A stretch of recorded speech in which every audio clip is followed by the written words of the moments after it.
Nova Estela Ciência e Debate, um programa da TV PUC São Paulo, um programa gravado semanalmente nas instalações do nosso MIS, Museu da Imagem e do Som, numa parceria da universidade e um museu do governo do estado de São Paulo.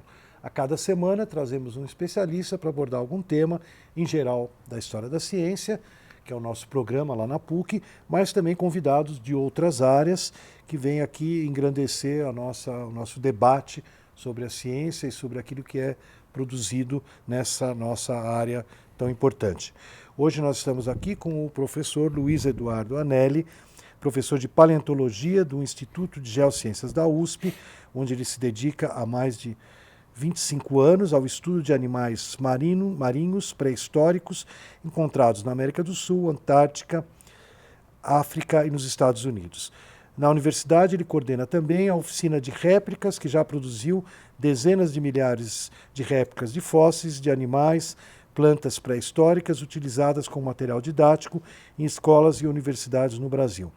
Organizou muitas exposições, entre elas aqui em São Paulo, no Ibirapuera, pertinho do MIS, Dinos, na Oca. Bom, ele tem vários livros de divulgação desse trabalho, dessa área do conhecimento, motivo até que nós já tivemos a visita do professor Luiz Eduardo aqui, foi o lançamento dos dinossauros e outros monstros, uma viagem à pré-história do Brasil, e ele contou bastante da produção desses livros, e hoje a gente pediu para ele voltar, porque a gente ficou com muita vontade aqui de trazer para o público do Nova Estela, um pouco que você desse uma pincelada, né? A gente não tem tanto tempo, qual é essa pré-história, quer dizer, o que a gente enxergaria num filme, né? Se a gente tivesse os filmes nossos, infelizmente são, como você estava conversando aqui agora há pouco, são filmes com a pré-história norte-americana, como seria uma pré-história brasileira, afinal de contas São Paulo está nessa pré-história, como é que fica? Sim, como eu disse para você recentemente, a geologia ela vai guardando a história deste mundo nas rochas. Nós não temos onde contar a nossa história a não ser nas rochas, né? Elas estão guardadas lá. E a história da vida também está guardada no nosso genoma, no parentesco que nós temos com os animais, né? É possível contar um pouco dessa história examinando as espécies vivas, comparando o nosso genoma com dos animais próximos, primatas próximos, o canguru e etc, etc. Bom, os fósseis nos ajudam a preencher essas lacunas, né? Então, como eu havia dito, a geologia nem sempre está escrevendo sua história, né? A Terra sobe, erode, apaga, afunda, guarda o registro, né? O registro mais antigo de vida que nós temos no Brasil tem cerca de 2,4 bilhões de anos. De um tempo muito antigo. Os continentes, como nós os conhecemos hoje, essas placas continentais, que hoje nós chamamos de Ásia, África, Antártica, América do Sul, etc., ainda não existiam. Isso foi sendo formado ao longo de bilhões de anos, né? E se nós olharmos a América do Sul com um óculos de um geólogo, né, o que a gente vê ali é uma colcha de retalhos. É um quebra-cabeça de várias microcontinentes que se uniram e formaram esse continente que para nós parece único. Né? Parece uma coisa só. Não, aquilo ali é um quebra-cabeça formado ao longo dos bilhões de anos. Uma dessas placas, há 2,4 bilhões de anos atrás, estava coberta pelo mar. Era uma placa de continente. Estava coberta pelo mar. Nesta região, a vida ainda estava num estágio bacteriano, as bactérias estavam lá, fazendo fotossíntese, né? Era um mar raso, iluminado. As bactérias faziam sua fotossíntese e o resultado do metabolismo dela eram construções calcárias chamadas estromatólitos, que nos deixaram aqui um grande registro. E longo na história da Terra. Hoje, antes de 1 bilhão de anos, o que se vê nas rochas como vestígio de vida 99% são corpos estromatolíticos, são restos de atividades de bactérias. Bom, as bactérias faziam fotossíntese e o resultado da fotossíntese, todos nós sabemos, é o oxigênio. As bactérias oxigenaram esse mundo, né? Sem o oxigênio não haveria vida complexa, multicelular, né? Elas oxigenaram a atmosfera. Uma outra coisa que elas faziam nas águas é que aquelas moléculas de oxigênio encontravam com o ferro e formavam o óxido de ferro e aquilo se precipitava. Essa plaquinha que eu estava falando há pouco é a plaquinha que deu origem ao território que hoje é Minas Gerais. E aquelas bactérias precipitaram todo o ferro que está lá no quadrilátero ferrífero, que nós extraímos para fazer o nosso ferro aqui, desses tripés, desses postes e etc. Esta lama da Samarco, que a Samarco estava extraindo daquele ferro, e o resultado, aquele rejeito daquela lama, é o ferro, parte dele é o ferro precipitado na nossa pré-história. Então, estão vendo a conexão que nós temos da nossa pré-história com o atual, né? Bom, fala só mais um pouquinho das bactérias, né? Elas fertilizaram este mundo, né? A união delas deu origem às células eucariontes, e eucariontes todos nós somos, todas as suas células têm um núcleo, porque as bactérias se uniram para viver em simbiose. As bactérias oxigenaram este mundo e com isso foi possível o nascimento da multicelularidade. Você é um organismo multicelular. Essa simbiose, ela foi tão extrema e a tal ponto das bactérias com os animais que sem ela hoje nós não viveríamos. O seu corpo adulto tem cerca de 37 trilhões de células que compõem 200 tipos de células. A evolução trabalhou muito na vida complexa, na multicelularidade. A multicelularidade possibilitou muito a diversidade morfológica. Então nós temos 10 milhões de espécies de insetos, 50 mil espécies de peixes, etc, etc. Tudo isso por causa da multicelularidade. As bactérias, elas não têm muita diversidade, mas elas são organismos simbiontes fundamentais para nós. Se no seu organismo hoje você tem 37 trilhões de células, de bactérias você tem por volta de 100 trilhões. Existem mais bactérias vivendo em seu corpo do que as células que te compõem. Minha mãe já morreu, mas ela teria um infarte agora. A mãe judia, ela tinha um problema com as bactérias. Nós temos muito preconceito com as bactérias, né? Fala em bactéria, sai todo mundo correndo, né? Você tem bactéria aqui. Guerra bacteriológica, tudo. Motivo de extermínio, né? Você fala em bactéria, sai todo mundo correndo. Não, as bactérias são maravilhosas. Nós hoje somos um jardim bacteriano e sem elas nós não viveríamos, né? Então, puxa, existe uma frase no meu livro aqui que eu estava tão empolgado escrevendo com isso que eu terminei a minha frase falando viva as bactérias. Viva as bactérias. Né? Bom, mas a gente teve um, só fazer um parênteses para completar a tua... A gente teve um escritor americano que teve na Flip do ano retrasado, que dizia isso, é um livro que chama Comer, né? Comer. E ele fala que a gente tem que voltar a comer coisas com bactérias, coisas que ajudem a nossa flora a se reconstituir, porque os alimentos que a gente compra nas latas, tudo vem pasteurizado, a gente está matando a flora da bactéria que deveria estar nos mantendo, como você falou, né? Então fez maior sucesso essa história. Mas olha, acredite, só naquele garfo que parece limpo e naquele prato que está limpinho, que você passou o papel... já recompõe a flora. São bilhões de bactérias ali, né? Mas a nossa pré-história prosseguiu, nós tivemos momentos maravilhosos, né? Os continentes se formaram. Por volta de 300 milhões de anos atrás, a América do Sul fazia parte do Gondwana e estava unido ao resto dos continentes hoje no hemisfério norte. E e uma grande glaciação se instalou aqui, porque nós, nesse megacontinente, o Pangeia, estávamos no Polo Sul. Então, toda essa área aqui em São Paulo, tudo estava coberto com geleiras, como nós vemos hoje na Antártica. Geleiras espessas que se deslocam e trituram o sedimento, e passamos por isso, o gelo se foi, o mar invadiu, ainda permaneceu o Pangeia. O Pangeia foi um supercontinente que durou 100 milhões de anos. Nós estávamos ali no meio dele, com a África do lado, colada. O resto da América do Sul aqui, nós experimentamos extrema aridez.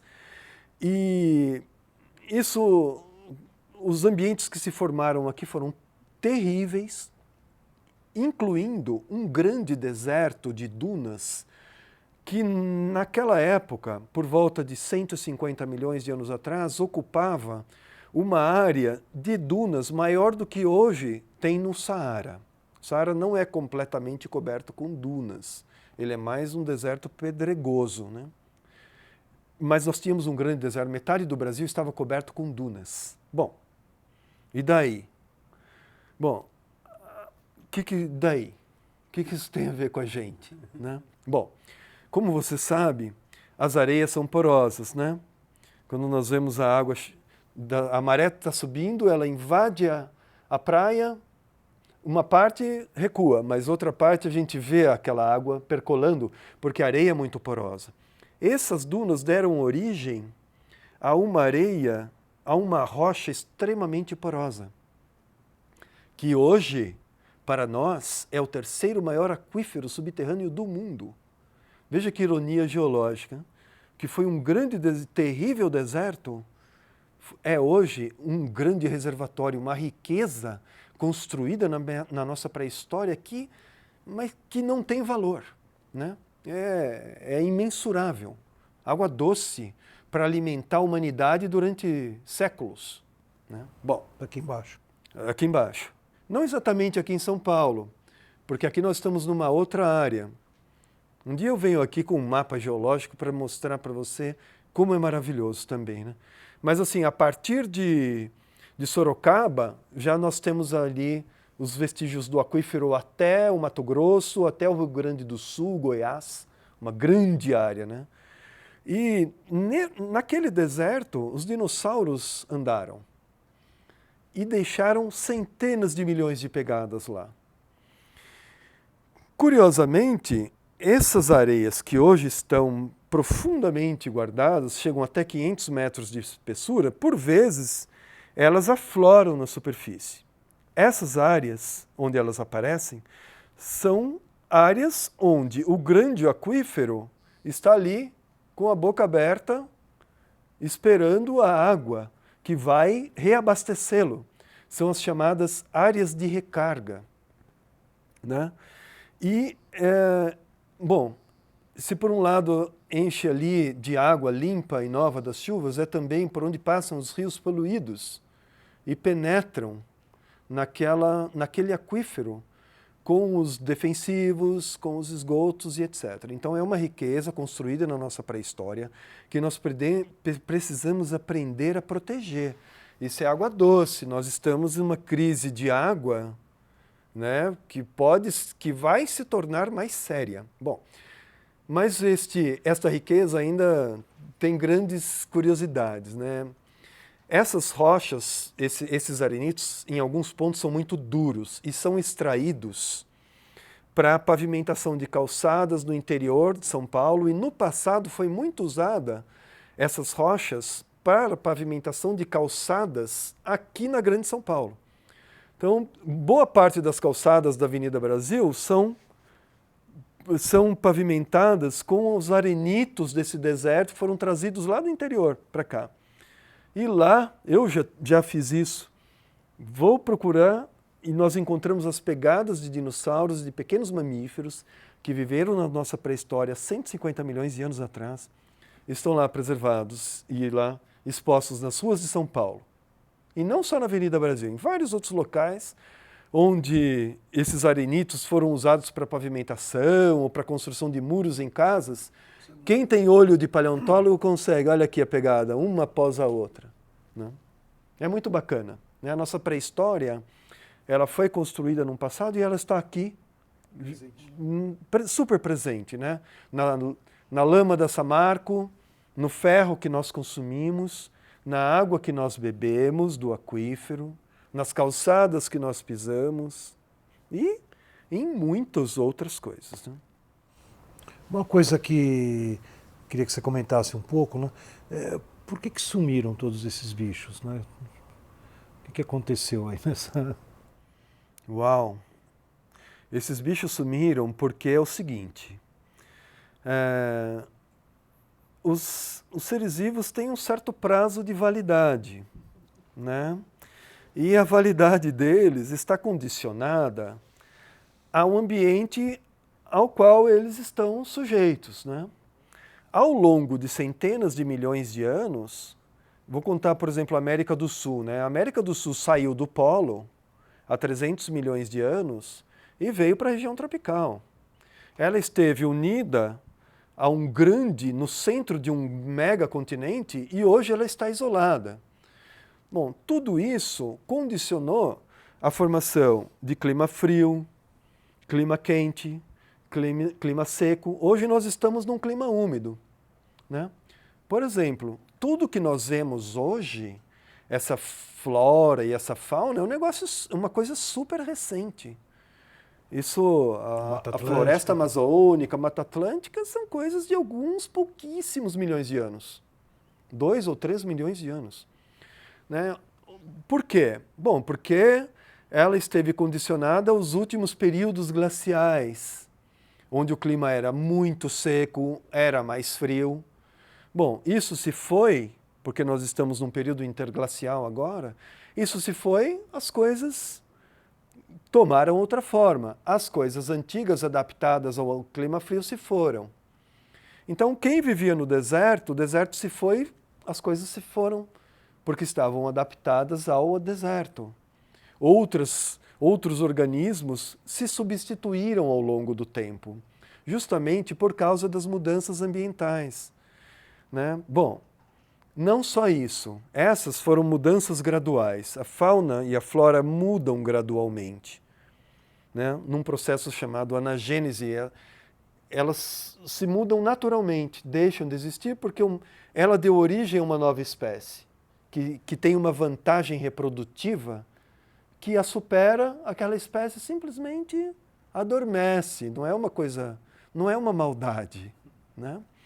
Bom, mas outra coisa que parece maldade, mas não é, são as grandes extinções em massa, né? Por vezes, extensos vulcanismos e impactos de asteroides causaram grandes mudanças ambientais, só que não graduais. Não era um continente que estava atravessando ao longo de milhões de anos, migrando para uma faixa quente. Não, foram mudanças super abruptas. E isso é igual jogar um pesticida na cozinha, né? Um Detefon lá. Morre todo mundo, não interessa. Morre o gato, o cachorro. Não, as extinções globais não eram seletivas, elas vêm e acabam com todo mundo. Mas não com todo mundo. Existem alguns sobreviventes. Por exemplo, no final da Era Mesozoica, uma linhagem de dinossauros atravessou. Foram as aves. Eram dinossauros pequeninos que sabiam voar, se reproduziam rápido, comiam qualquer coisa, eram pequenos, sobreviveram às grandes mudanças e estão aqui entre nós até hoje. Olha, devo dizer, as aves são hoje o grupo de tetrápodes terrestres mais diversificados do mundo. Tem o dobro de espécies de mamífero. O pessoal fala, não, nós estamos na era dos mamíferos. Não, na era dos mamíferos. A ave tem o dobro, né? Você vai para o Ártico, vai para a Antártica, o que você vê é ave. Em 3 vezes, 4, 5 vezes mais espécies de aves do que você vê de mamíferos. Vai para o deserto, você vê ave. Vai para a floresta, é ave. Os dinossauros são ainda o grande grupo dominante nos ambientes modernos, né? E as extinções, que foram 6 grandes extinções nos últimos 600 milhões de anos. Todas pegaram a gente? Não. A gente quem? Aqui, América do Sul. Tudo, pegou tudo. Pegou tudo. Aliás, eu falo de a maior e mais terrível extinção que aconteceu neste mundo, se deu devido a um asteroide que se impactou na região de Goiás e Mato Grosso. Uma outra vez eu conto essa história para vocês, é maravilhosa, né? Como ele era um asteroide pequeno, mas ele bateu num lugar muito especial e ele causou uma catástrofe climática global. Mas o que eu ia falar das extinções, que parecem uma coisa ruim, né? Todo mundo chama asteroide de vilão, né? Sempre que uma extinção em massa chegava e aniquilava o mundo, a vida que sobrava falava assim, gente, vamos lá. E havia, na verdade, pulsos de diversidade. Sem essas... E aí aquilo se diversificava, a vida se sofisticava, se tornava diversa e complexa, vinha outra, pá, e acabava com 90% das espécies novamente. Aí a vida de novo, sobramos, vamos lá. O novo pulso de diversidade. Sem as grandes extinções, em massa, eu falo sempre para os meus alunos, hoje nós provavelmente estaríamos lá nas margens do Rio Pinheiros pondo ovos e os nossos filhotes sairiam para vir lamber as secreções que ainda estavam, né, escorrendo das nossas glândulas. Nós seríamos talvez alguma coisa próxima de um ornitorrinco, né, e não estaríamos aqui falando sobre a nossa própria pré-história, né? Nossa, essa foi forte. É interessante, fazendo uma reflexão mais epistemológica, aqui puxando um pouco para a área nossa lá da PUC, né? É interessante, quer dizer, o impacto que a gente poderia ter na educação se esse conhecimento fosse transmitido seria muito grande, né? Porque é uma visão muito dinâmica da realidade, né? Sim. Muito, no fundo, como você falou, muito diferente. A gente tem uma visão, na verdade, muito mais parada do que você está contando, né? Nós vemos o mundo horizontal, nós vemos a superfície, nós não vemos as profundezas, né? A pré-história nos ajuda a ver como nós devemos cuidar da nossa saúde, né? A gente aprende história na escola para não fazer burrada de novo, também por isso. Por isso a gente aprende história na escola. Conhecer a pré-história nos ajuda, de fato, a olhar para o futuro. Olha a maneira como nós lidamos com as riquezas, como a água, por exemplo. Né? Assim, a maneira como nós tomamos banho é uma catástrofe ambiental, né? O pessoal tem falado assim, não, a lama da Samarco foi a maior catástrofe que já aconteceu no Brasil, né? Nossa, aquilo foi uma coisa terrível. Mas olha o que fizeram com a Mata Atlântica.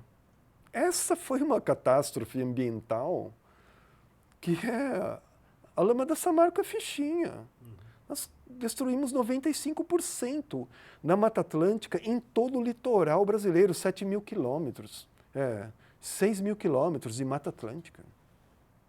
Então, assim, a maneira como nós consumimos, como nós lidamos com as coisas, com o papel, etc., etc., a pré-história, eu acho que deveria existir uma matéria na escola chamada a pré-história. Para que a gente conheça a fonte de tudo, da água que a gente bebe, do ferro que a gente usa, do papel, né, a fonte da diversidade de animais que nós temos, né, tudo isso está enraizado ali. Né? Eu acho isso, é claro, sou suspeito para falar, porque, né, eu só falo disso, né? E eu sou suspeito para falar, mas é um conhecimento tão valioso e precioso que todo mundo se interessa. Todo mundo, né? Assim, no livro, eu fiz uma coisa também que eu sinto muito orgulho, que é ter colocado, ter incorporado a Lua, o surgimento esse tempo em que a Lua existe, em ter incorporado isso na nossa pré-história. Como ela fez parte. Sem a Lua, nós não estaríamos aqui. Né? Ela foi o modo como ela surgiu e apareceu foi único. Né? Foi único, ao menos nesse sistema solar. A influência que ela tem sobre nós, sobre a Terra e sobre o clima da Terra, permitiu a origem, a manutenção e o desenvolvimento da vida complexa, que somos nós, né? E nós e os animais, né? Então, assim, a gente olha para a Lua, putz, e aí, né? Fale-me sobre a Lua. Dá um branco. Né? Até a poesia. Você, né? Você é um professor, estudou física, deve saber mais do que eu falando sobre a Lua. Né? Mas Marte não tem Lua, tem duas porcarias lá. Deimos e Phobos, duas nem esféricas são. Né? São dois asteroides que estavam passando e foram pegos. Né? Porque ele não tem Lua, uma Lua grande, que exerce uma atração, o eixo de Marte, o balanço do eixo dele, o nosso é de 2 graus. Né? Nós ficamos fazendo assim. Né? Marte faz assim. Imagina isso acontecendo a cada tantos milhões de anos, a Terra migrando, trazendo o polo para cá. Pô, acabou, não tem... Nós, sei lá, estaríamos no Rio Pinheiros lá, pondo ovos e os nossos filhotes vindo. E a gente não teria o Nova Estela aqui. Lisardo, eu queria agradecer muito a sua volta ao Nova Estela. Muito obrigado. A gente vai programar outras coisas. Eu realmente... eu já ouvi você dando entrevistas na rádio, quando eu estava preparando para te receber, e fiquei realmente abismado, porque por mais que a gente tenha conhecimento disso tudo, o detalhamento que você nos traz é chocante, arrepiante aqui das legal. Possibilidades. Né? Então a gente vai interagir muito. Nova Estela vai se despedindo mais uma vez aqui nas instalações do MIS e esperando ter o nosso telespectador conosco novamente no mesmo horário na semana que vem.